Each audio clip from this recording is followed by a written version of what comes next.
Elon Musk says he's not in favor of President Biden's quadrupling of EVs tariffs on China.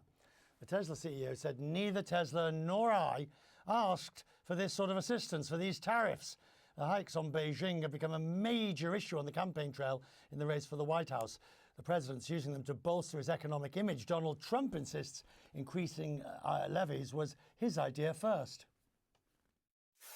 He wants to put a big tariff on China, which is a suggestion that I said, where have you been for 3.5 years? They should have done it a long time ago.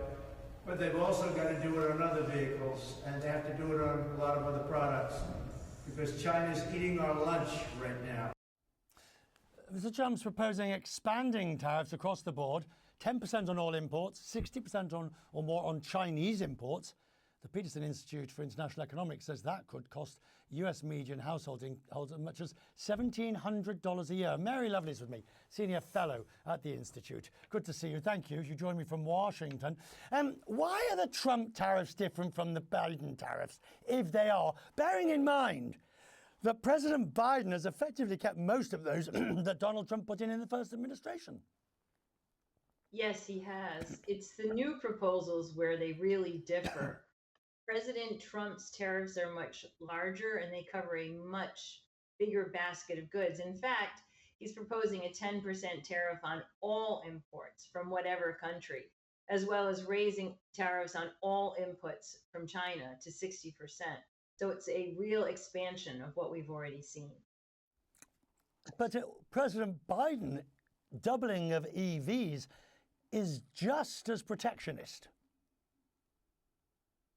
Well, we don't really import many EVs from China, so not many people are going to pay those tariffs. It was really a prospective move to protect the investments that the U.S. is making in the auto sector right now. So it is protectionist, but it's part of a bigger strategy that the Biden administration has in terms of reviving U.S. manufacturing, but most particularly helping the U.S.-based auto companies make the transition to electric. We are so far away from the World Trade Organization and bilateral and multilateral rounds. I mean, it is almost inconceivable now that you could get a global trade deal. The WTO has been hobbled particularly by the U.S. actions. The U.S. has been unwilling to appoint new appellate court judges so that disputes can be settled within the usual procedures.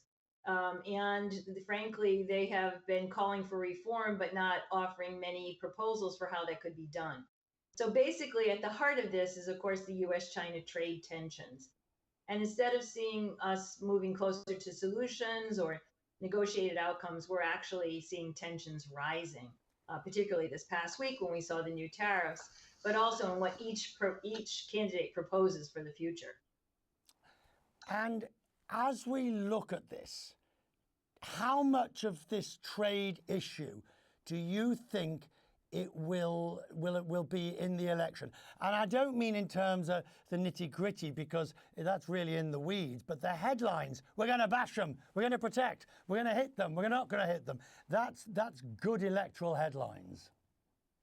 It may be good electoral headlines, but I think some people are confused about how it will hurt them. Tariffs are a very regressive tax. Low-income people, middle-income people will pay far more than the top 1%. In terms of the share of their income that's going to be lost by these tariffs. Also, there's been no evidence that jobs have been gained.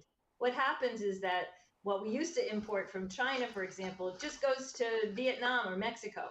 So no jobs gained, big losses for American families. I say it's just, a bad policy.